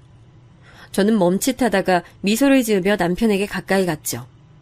그때까지 남편은 계속 저를 빤히 쳐다보고 있었어요. 내 얼굴에 뭐 묻었어요? 왜 자꾸 사람 얼굴을 뚫어지게 쳐다보고 있어? 하도 봐서 질릴 대로 질린 얼굴일 텐데. 아니 그냥 내가 아무래도 당신 남편이 맞는 것 같아서 그랬어. 당신 표정만 봐도 그 속에 뭘 담고 왔는지 알 것 같으니 내가 당신 남편이 맞는 거지. 지난 세월이 부질없진 않네 그래. 내가 무슨 말할지 마치 알기라도 한다는 것처럼 왜 그렇게 굴어요? 일부러 나 떠보는 거지? 이제 당신 이렇게 새침하게 구는 모습도 얼마도 못 보겠구만. 후회되고 아쉬운 부분들이 참 많은 인생이었지만 당신 만난 걸로 큰 다행이었으니 아까운 것들을 모두 퉁치기로 합시다. 당신 고마웠소. 그 순간 심장이 철렁거렸고 눈물이 왈칵 쏟아질 것만 같아서 아주 혼났죠. 저는 남편을 아직도 잘 모르겠다고 스스로 평하던 부족한 아내였건만 이런 저와는 달리 남편은 너무나도 저를 꿰뚫고 있더군요. 제가 자신의 시한부 사실을 듣고 왔음을 단지 제 기색을 면밀히 살피는 것으로도 알아차렸습니다. 희로애락을 겪으며 살아온 긴 인생이었으나 저는 그럼에도 그 순간의 제 기분을 어떻게 말로 설명해야 할지 모르겠더라고요. 오래 살아도 아직 모르는 게 많음을 그때 알았습니다. 그리고 그렇기에 사람은 언제 죽든 늘 아쉽고 아까워할 수밖에 없다는 생각도 그때 처음 깨우쳤죠. 제가 삽시간에 회안으로 잠겨들고 있을 때 남편이 고든 눈빛으로 저를 바라보며 말했어요. 내가 부탁이 있는데 우리가 잘못 지은 자식 농사 말이야. 절대로 그것 때문에 당신의 땅까지 썩어선 안 돼. 망친 농사는 그것으로 끝내야 돼. 내 말 무슨 뜻인지 알지? 절대로 나 떠났다고 해서 마음 약해지지 말고 당신 배로 낳은 자식이라고 해서 그 속을 다 진정 알 수 있다는 속단은 필히 금물이야. 그래도 자기 아버지 편찮으시다고 애가 걱정을 많이 하면서 부쩍 철이 든 모습을 보이던데. 아휴, 그래요, 알았어요. 당신이 그렇게 말하는 거엔 이유가 있겠지. 내가 인생 살면서 그간 자존심 때문에 이 말은 못하고 살았지만 나 솔직히 당신 말 들어서 손해본 적은 없더라고. 나보다 당신 해안이 몇 수 위야. 야, 이거 인생을 마무리 짓게 된 건 아쉽지만 당신 인정을 받게 됐으니 꽤 나쁘지 않은 기분인데 날 그렇게 인정해준 김에 내 당부는 꼭 지켜. 내가 당신 맹추처럼 구나 안 구나 하늘에서 다 지켜보고 있을 테니까 그런 줄 알아. 남편은 아들과 며느리에 대한 염려가 많아 보였지만 저는 남편이 자신의 남은 시간을 보다 평안하고 보람있게 보내다가 떠났으면 하는 바람이 컸기에 그 염려에 집중하지 못했습니다. 남편과 많은 대화를 나누고 사진과 영상을 휴대폰에 찍어서 남겨두는 것이 더 중요했으니까요. 그리고 야속하게도 시간은 쏜살같이 흘러갔고 그보다 더 빠르게 남편의 상태는 악화됐습니다. 이제 오늘 내일 하시니 마음의 준비를 하시라는 의료진의 소견이 떨어졌을 때 저는 남편의 손을 꼭 잡아줬고 그 뒤 아들과 며느리하고 병원 식당에서 간단한 식사를 하며 대화를 나눴습니다. 며칠 사이 회사 다니는 아들은 퇴근 후 밤 시간에 주로 병원에 들렀고 며느리는 오후 내내 병원에 있다시피 하면서 저를 걱정하며 저에게 쉴 것을 권유해온 참이었습니다. 제가 문득 며느리에게 물어봤죠. 너는 그림인지 예술인지 그런 거 한다더니 이제 그 일은 완전히 그만둔 거니? 띄엄띄엄 다니는 줄로만 생각하고 있었는데 그게 아니라 아예 어딜 안 다니는 것 같아서 내가 궁금해지네. 아, 어머님, 디자인이요. 전 디자이너라고 이것저것 예술을 하는 사람이라고 할 수 있어요. 저도 제가 한 5년은 더 해먹을 줄 알고 있었는데 이게 참 쉽지가 않네요. 이래저래 사정이 있어서 지금은 잠시 쉬고 있어요. 그런 거였어? 언제부터 쉬고 있었던 건지 내가 물어봐도 될까? 그거 일 쉬는 거면 형원이하고 형준이 애들 학원 보내는 건 사정이 괜찮은 거 맞고 형원이는 이제 대학 들어가려고 한창 공부할 때지? 네, 맞아요. 그래서 지금 수험생이에요. 그리고 저 일 그만둔 지는 사실 좀 됐어요. 제가 작년 연말부터 일을 쉬고 있는 거라서요. 안 그래도 최근 들어서 생활비가 많이 빠듯하다고 생각은 많이 하고 있었어요, 어머님. 작년 연말? 그럼 올해는 일단 통으로 쉬고 있다는 소린데 그래놓고 너는 설날에도 코빼기 한 번 안 비췄던 거구나. 바쁘다는 핑계를 댔던 걸로 기억을 내가 하고 있는데. 어머님, 기억력이 왜 이렇게 좋으세요? 전 진짜 치매 걸린 시어머니 수발드는 며느리 될까봐 걱정하는 것만은 안 하고 살아도 될 것 같아요. 저보다 정신이 또렷하시다니까. 제가 그땐 사정이 좀 있었어요. 죄송해요. 그래서 친정에도 안 갔는걸요? 정말이에요. 제가 모르긴 몰라도 며느리가 자기 친정 집안 식구들하고 그리 애틋하고 사이좋은 게 아니라는 것만은 은연중에 알고 있었습니다. 만약 그러했다면 참새가 방앗간에 드나들듯 자기 친정집으로 자주 갔었을 텐데 안 그러고 살았거든요. 거리가 대단히 먼 것도 아닌데 거의 안 보고 산다는 건 관계에 뭔가 문제가 있다는 것이었지만 별로 안 밝히고 싶다는 듯 화두를 피하니 제가 구태여 묻진 않았습니다. 어찌됐든 잘 가지도 않는 자기 친정까지 들먹이면서 며느리는 제 눈치를 살펴댔어요. 아들은 아까부터 조용하게 밥만 먹으면서 저와 며느리 대화에 귀를 쫑긋 열어둔 모양새고요. 이것들이 혹시 나에게 뭔가 할 말이 있어서 작정한 분위기인 건가 이런 생각을 하던 참이었습니다. 아들 쪽을 힐끗 쳐다본 며느리가 전에 없이 순한 눈매를 만들면서 저에게 이런 걸 물어보더라고요. 돈 얘기 나와서 말인데요, 어머님. 이제 아버님께서 오늘 내일 하시는 상태잖아요. 그럼 재산 문제는 어떻게 되나요? 사람 목숨 앞에서 돈을 논하는 건 아니라고 하지만 솔직히 돈만큼 중요한 게 없다고 생각이 돼서 제가 조심스럽게 여쭤보는 거예요. 재산은 얼마나 가지고 계시고 저희 형원이 형준이 애들 아빠에겐 얼만큼 지금 떨어지는 건지요. 네 시아버지 죽고 난 뒤에 재산이라니? 그런 건 딱히 없다고 봐도야 너희 속이 편할 거야. 한땐 네 시아비하고 나하고 재산을 꽤나 불린 적도 있었는데 속만 썩이는 자식을 둬서 그런지 하도 마음고생을 많이 했더니 정신머리가 휙 돌아버려서 그 재산을 까먹었지 뭐니. 아이고, 다시 생각해도 너무 안타깝고 아쉬운 일이지. 네? 그럼 아버님 어머님은 지금 그러면 두 분 명의로 된 그 아파트 말곤 다른 재산이 없으셨던 거예요? 며느리가 엄청나게 경악을 하면서 눈까지 부릅뜨더군요. 뭘 기대했던 것인진 모르겠으나 상당한 걸 기대했던 모양이에요. 실망한 기색이 역력했는데 아들하고 또 눈빛을 슬쩍 교환하더군요. 저는 그때 자기 처에게 방패막이 다 시키고 저 녀석은 지금 뭘 하는 건가 싶어서 저도 모르게 한심스럽다는 감상평을 속으로 내놓고 있었네요. 다 커서 이제 자기 자식들 키우고 있는 것이 제 아들이거늘 아직도 물가에 함부로 내놓으면 안 될 어린아이처럼 느껴져서 저 스스로도 기가 막혔습니다. 이런 사고뭉치이자 저의 아픈 손가락인 제 아들과 결혼한 며느리는 갑자기 또 눈빛을 반짝거리기 시작하더니 대단히 조심스러운 목소리로 말을 했어요. 어머님, 아버님 돌아가시고 나면 그 아파트는 어머님 단독 소유가 되는 거죠? 그 아파트가 남양이기도 하고 여러모로 멋져서 참 좋긴 한데 어머님 혼자 계속 사시기엔 너무 쓸쓸하지 않을까요? 구조가 너무 폐쇄적이잖아요. 동네도 어머님 즐기시기엔 삭막하고요.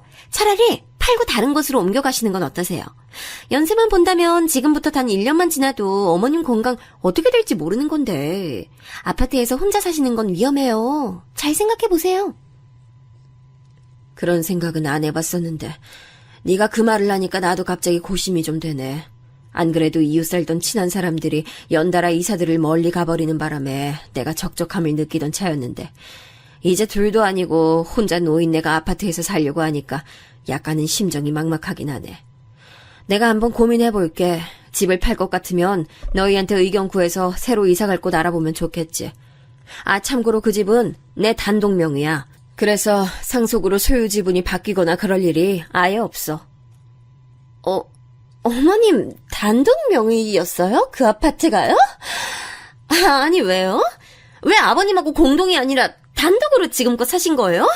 어머 저희 이거 상상도 못했어요. 글쎄, 나도 네 시애비가 왜 그런 뜻을 고집했는지 모르겠네.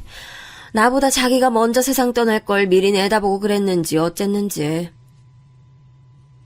제가 슬픈 기색으로 그렇게 말을 했더니 며느리는 더 말을 얹지 못했어요. 저는 갑자기 왜 집 처분 얘기를 하나 싶어서 의문스러웠지만 남편 상태가 위중했기에 우선 여기에 신경이 쏠려 있었네요. 며느리는 물론이고 아들까지 다시 집 이야기는 꺼내지 않았는데 남편의 마지막 숨이 넘어가기 전까지 불철주야 병원에 붙어 있으면서 저하고도 함께 있었습니다. 그러면서 별다른 이야기는 안 하고 그저 든든하게 제 옆을 지켜줬던 거예요.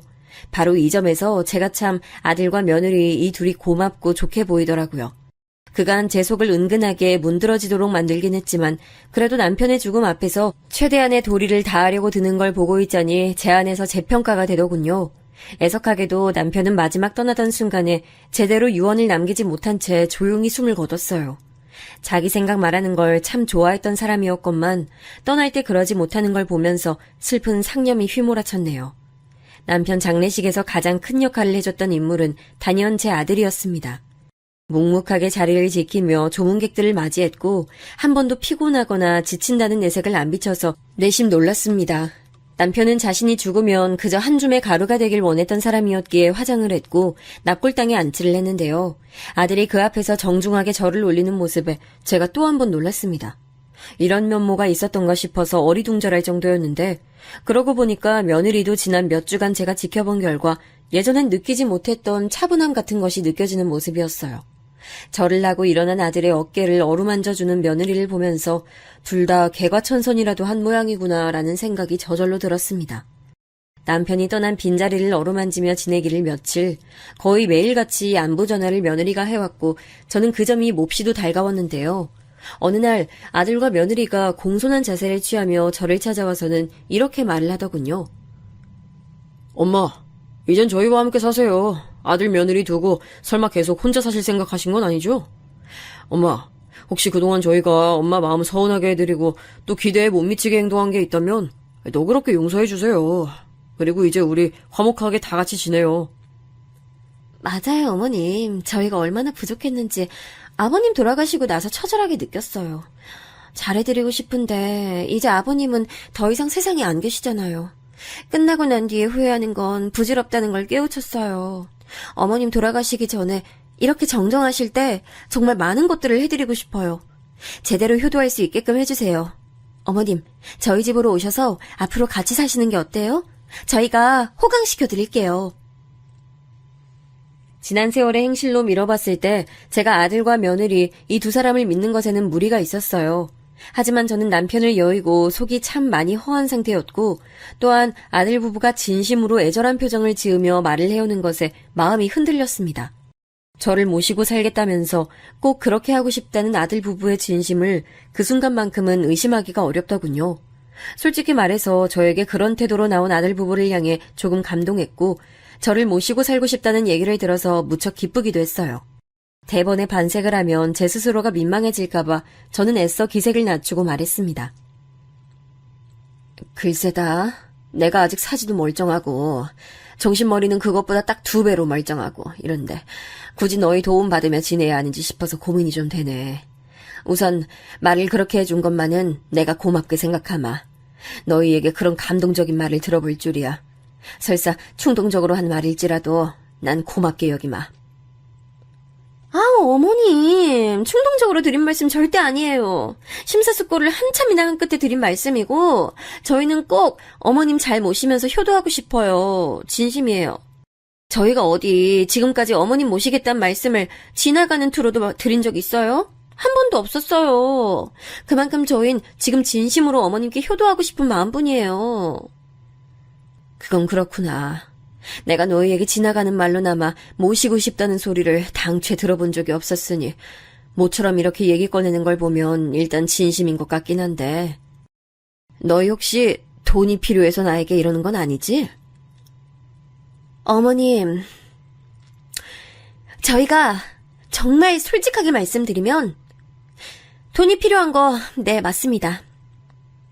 애들 이제 대학 보내고 수험생활 시키고 계속 이렇게 지낼 일만 남았는데 돈이 있을수록 좋은 상황인 건 맞죠. 근데 어머님, 돈 얼마 받겠답시고 시어머니를 자기 집에서 모시고 살겠다는 며느리가 몇이나 될 것 같으세요? 이건 본심이 올곧지 않으면 할 수 없는 일이라고 생각해요. 그리고 어머님이 20년, 30년 더 사실 것도 아니고 재산은 여기 우리 형원이, 형준이 애들 아빠에게 주실 거잖아요. 안 주실 재산도 아니니까 그냥 시기만 좀 더 당기는 거라고 생각해 주시면 좋겠어요. 마치 질의응답을 사전 준비라도 해온 것처럼 며느리는 애절하고 진심 가득한 표정을 지은 채로 대답을 줄줄 쏟아냈어요. 그 옆에서 아들은 고개를 연신 끄덕이며 호응을 보내고 있었고요. 저는 고민에 휩싸였습니다. 제가 가만히 듣고 보니 아들 며느리 부부의 주장엔 일리가 있었습니다. 이 아파트라 함은 어차피 제가 죽으면 아들에게 돌아갈 몫이었어요. 그리고 저는 이 아파트에서 혼자 계속 산다는 것이 싫지도 않았으나 그렇다고 딱히 좋지도 않았습니다. 자꾸만 남편 생각이 나서 때때로 울적해졌고 아파트다 보니까 주변 사람들을 쉽게 새로 만나며 지내기에도 좋지 못했죠. 저 혼자 집에서 적적하고 외로울까봐 저를 걱정해서 매일 꼬박 안부 전화를 주는 며느리의 정성에도 아주 고마움을 느끼는 바였고요. 다시 며칠 뒤 아들이 혼자 저를 찾아왔는데요. 손에 제가 술빵이 들려 있었어요. 술빵은 제가 유독 좋아하는 간식입니다. 그걸 아들이 알고 있는지 저는 몰랐는데 그걸 사와서는 저에게 이렇게 말을 했어요. 엄마, 앞으로 제가 엄마 모시고 살면서 엄마 좋아하시는 것들 많이 사드리고 가고 싶은 곳들 다 모셔다 드리고 싶어요. 제발 그럴 수 있게 해주세요. 하늘에서 지켜보고 계신 아버지도 기뻐하실 수 있게요. 제 눈가엔 눈물이 맺혀 있었죠. 그것으로 결정이 난 것이었어요. 예상보다 너무 크게 다가온 남편의 빈자리와 저도 이제 나이가 들 대로 든 마당이니 아들 부부에게 의지하며 남은 인생 살아가고 싶다는 생각이 맞물려서 저는 살던 아파트부터 처분하기로 했습니다. 진행하기로 마음을 먹자 그 이후부터는 일사천리였어요. 법무사를 통해서 서류 절차 확실하게 밟았고요. 아파트를 처분하고 나온 돈은 아들과 며느리가 앞으로 요긴하게 쓰도록 제가 건네줬습니다. 아들네 집도 아파트긴 했으나 저층인 2층인데다가 근접한 곳에 노인들이 주로 이용하는 시설이 즐비해 있어서 저에겐 나름 안성맞춤이었어요. 아파트 근처의 길도 위험하지 않고 한적했죠. 저는 처음에 이 결정 아주 잘 내렸구나 하면서 무척 만족했습니다. 집에서 며느리가 저를 챙겨주고 살펴주는 것이 조금은 어색하고 낯설긴 했으나 좋았고요. 사람의 온기가 느껴진다는 것 자체가 남편이 떠난 허한 제 마음을 채워줬으니 일상에서 불만이 없었어요. 제가 아들과 며느리를 너무 안 좋게 지난 세월 보고 있었구나 싶어서 스스로 반성하기도 했습니다. 그러나 이 모든 것은 저의 착각이었음이 얼마 지나지 않아 드러나게 됐어요. 그건 바로 제가 아파트 처분한 그 돈을 아들과 며느리에게 넘겨주고 난 이후부터였어요.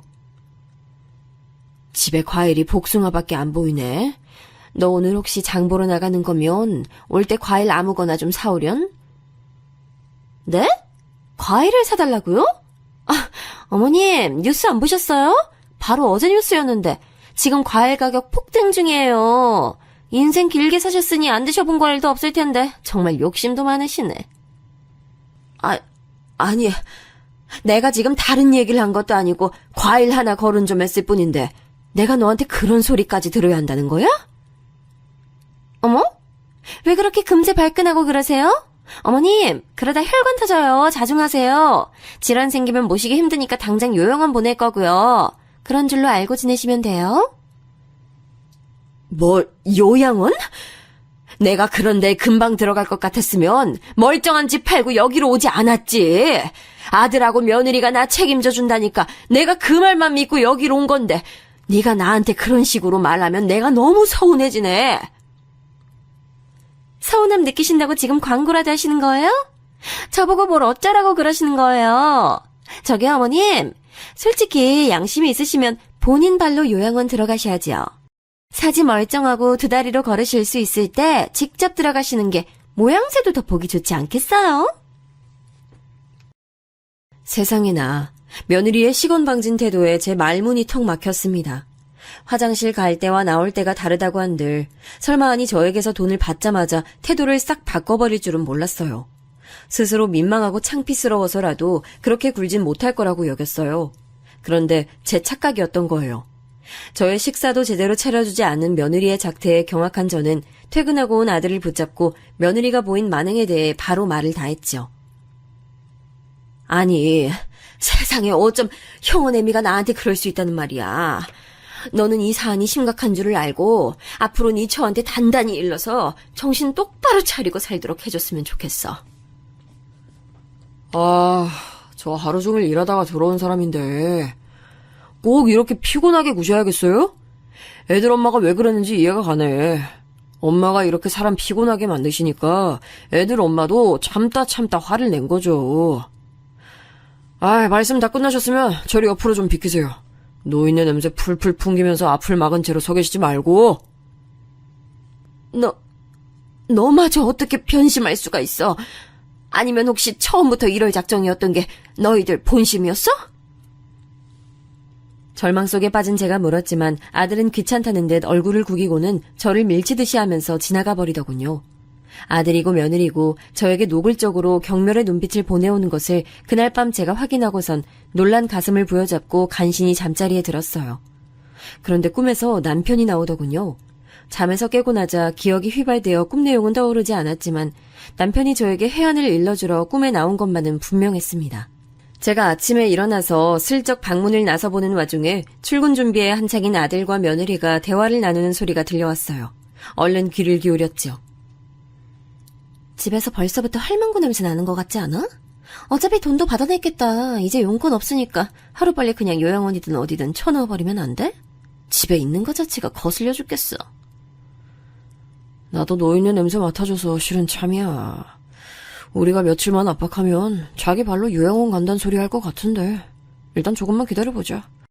그래도 우리 엄마한테 재산 뜯어낸 덕분에 한숨 돌리게 됐잖아. 다행이지. 그건 그래. 디자인 사무실 다닐 때 내가 그때 투자를 잘못하지만 않았어도 빚 생길 일은 없었는데 생각할수록 너무 답답하고 아까워. 그래도 시모 할망구 덕분에 빚 해결하게 됐으니 현재에 만족할래. 그 할망구 재산 더 많을 줄 알았는데 아니었던 건 좀 실망이야. 야, 누누이 말하지만 나도 그럴 줄 몰랐어. 우리 부모님은 다른 건 몰라도 꽁쳐두고 나 몰래 쌓아온 재산 같은 거 분명히 있을 인물들이라고 생각했는데 아니었다니.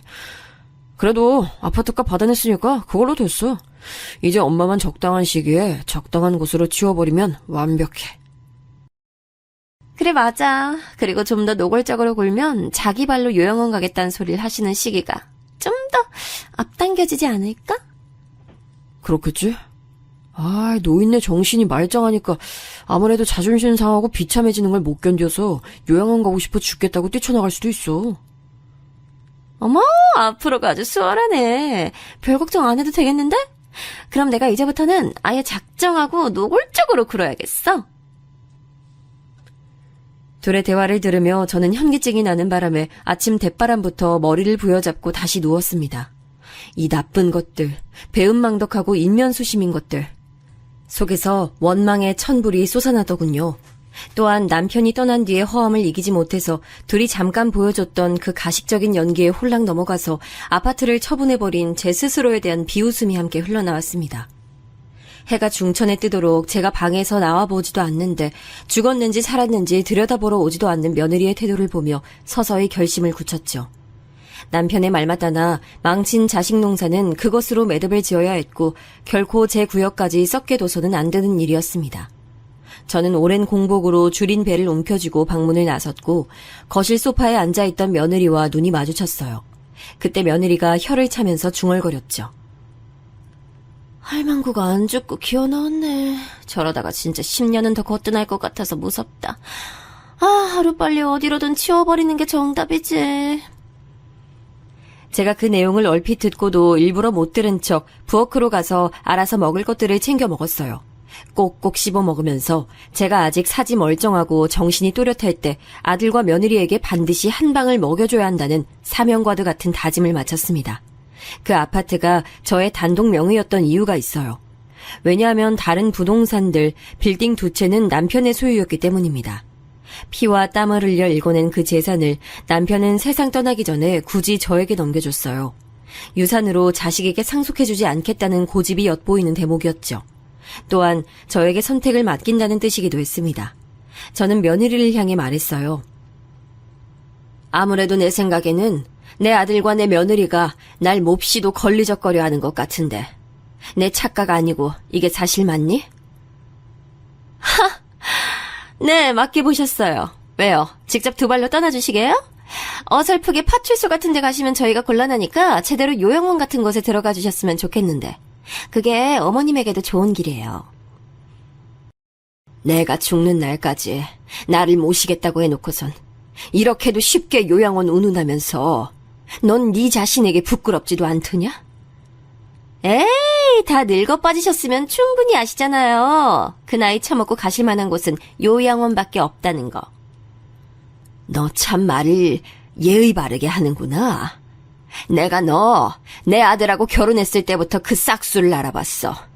내 배로 낳은 내 아들이지만 나조차도 때때로 감당 안 되고 그 성품이 좋지 못하다 여겨온 사람이 바로 내 아들인데 부창부수라 했으니 너도 같은 족속이라 생각해왔지. 아이고, 새치여가 왜 그렇게 기세요? 제발 좀 닥치세요. 저 텔레비전 켠 거 안 보여요? 확실히 그냥. 며느리가 저를 향해 윽박질렀고 저는 지체하지 않고 이 집을 나가야겠다는 판단을 내렸어요. 더 있다간 험한 꼴을 보거나 당할 것만 같았습니다. 간단한 짐 몇 가지를 챙겨서 집을 나서는데 며느리는 텔레비전을 보면서 깔깔 웃을 뿐 제 쪽은 쳐다보지도 않더군요. 저는 집을 나와서 곧장 제 친정언니를 찾아갔습니다. 당장 의지되고 생각나는 상대는 역시 친정 식구들이었고 친정언니가 가장 가까이 살기도 했어요. 그랬더니 그곳에 친정언니의 큰딸인 제 조카가 마침 와 있었는데요. 별 수 없이 저는 조카도 있는 자리에서 친정언니에게 제 이야기를 털어놓게 됐어요. 다 늙었어도 기력이 아주 정정한 친정언니는 제 아들과 며느리가 보인 만행에 크게 분노했지만 조카가 보인 반응에 비하자면 별거 아니었네요. 이모, 그것들이 사람이에요? 짐승도 그거보단 낫겠어요. 당연히 시원하게 반격 한번 때려주실 거죠? 이모가 안 한다고 하면 나라도 그것들 가만 안 둘 거예요. 난 절대 그냥 넘어갈 생각은 아닌데 너 혹시 뭐 좋은 생각이라도 있니? 네, 당연하죠. 그런 배은망덕한 것들은 웬만한 타격 입어도 눈 하나 꿈쩍 안 할 괴물들이거든요? 근데요, 이모, 괴물들도 지 새끼는 예뻐하더라고요.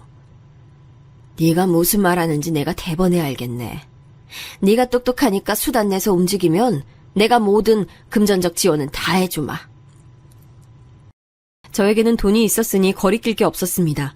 게다가 다 늙은 마당에 팔릴 체면도 없었고 망설여지는 구간도 없었죠. 바로 이 점을 조카는 주목했어요. 오로지 저만 거침없이 가능한 일이 있다고 하더군요. 그게 뭘까 싶었는데 바로 그들의 평판을 나락으로 꽂아버리는 것이었습니다. 사회생활이고 학교생활이고 전부 어려워지게 말입니다. 가장 확실하고 직설적인 불행을 선사해주는 보복이었죠. 저는 남편이 있는 하늘을 바라보며 재차 결심을 굳혔고 조카에게 그것을 실행하라고 했습니다. 여러분, 고려장이 무엇인지 다들 알고 들어보셨을 거예요. 이 자극적인 단어를 이용해서 조카는 아들 며느리의 일상을 무너뜨렸어요. 인터넷을 아주 잘 아는 전문 인력도 섭외가 됐는데 이 전문가가 5만 곳에 그걸 퍼뜨렸더라고요. 아들이 재직 중인 회사, 며느리가 일상을 영위하는 아파트, 그 둘의 자식들인 제 손자들이 다니는 학교, 가리지 않고 현대판 고려장 이야기가 뿌려졌습니다. 아들의 회사에서는 아들이 불효자임을 모르는 사람이 없게 됐고 그 아파트는 물론이고 동네에서 며느리가 시어머니 등쳐먹는 무서운 종자임이 널리 퍼졌고 손자들의 학교에서는 선생이고 학생이고 그 이야기를 다 알 정도가 됐습니다. 소문의 파급력이란 어마어마했던 모양이에요. 단 며칠 만에 아들과 며느리의 일상은 완전히 붕괴됐고 저를 찾아온 둘이 제 앞에서 울부짖더군요. 엄마, 아무리 그러셔도 어떻게 저희 자식들에게까지 손자들 위하시는 마음은 없는 거예요? 지금 형원이 수험생인데 이미 대입 입시 망친 셈이 돼버렸어요. 형준이는 더 어린 만큼 교우관계에 민감한데 지금 학교에서 놀림 대상이 돼버렸다고요. 어머님, 이렇게까지 하셔야 됐나요? 사람 고용까지 해가면서 이렇게 악랄한 보복을 하실 줄은 몰랐네요. 조카분께 돈 빌려서 이런 거 하시니까 개운하세요? 명예훼손으로 고소할 테니까 그렇게 하세요. 저희가 입은 피해를 지금 나열하자면 끝도 없을 거라고요. 어머님은 없는 돈마저 다 잃게 되실 거니까 각오하세요. 옆에서 조카가 어이없다는 듯 웃어댔고 저는 빙그레 미소를 지으며 아들과 며느리에게 일러줬습니다. 누가 돈을 빌렸다는 거니? 난 돈 빌린 적 없어. 돈이 부족한 적이 없거든. 고소를 한다고? 그래, 해라. 내가 이 나이 먹고 그런 걸 두려워할 것 같으니? 내가 너희처럼 사회생활을 하길래 아니면 어린 자식을 키우길래 난 아무래도 상관없어. 그러니 고소 그거 해. 난 어차피 돈도 많아. 비싼 변호사나 고용해 볼 테니. 엄마, 그 돈 어디서 나신 거예요? 혹시나 해서 여쭙는 건데 설마 거짓말 하셨던 거 아니죠? 아파트만 재산으로 있다고 거짓말 하셨던 거 아니죠? 이런 데선 눈치가 좀 있구나, 아들아. 그래, 맞아. 그 처분한 아파트 말고도 부동산 더 있어. 나머지에 비하자면 그 아파트는 아주 아담한 수준이지.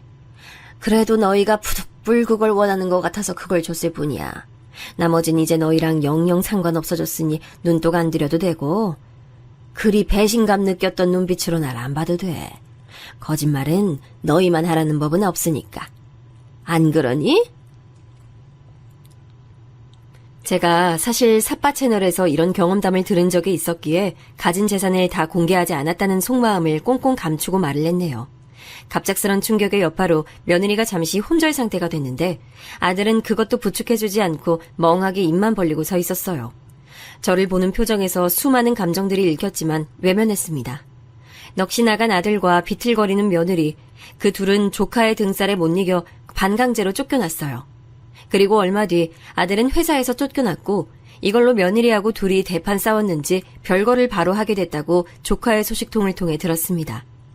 아들이 재직 중이던 곳이 하도 대외적으로 이미지가 선량한 기업이라 아들이 물고 온 현대판 고려장이라는 뉴스를 견딜 수가 없었나 보더라고요. 큰손자는 마지막 수험 기간을 온통 망치는 바람에 재수학원에 바로 등록했고요.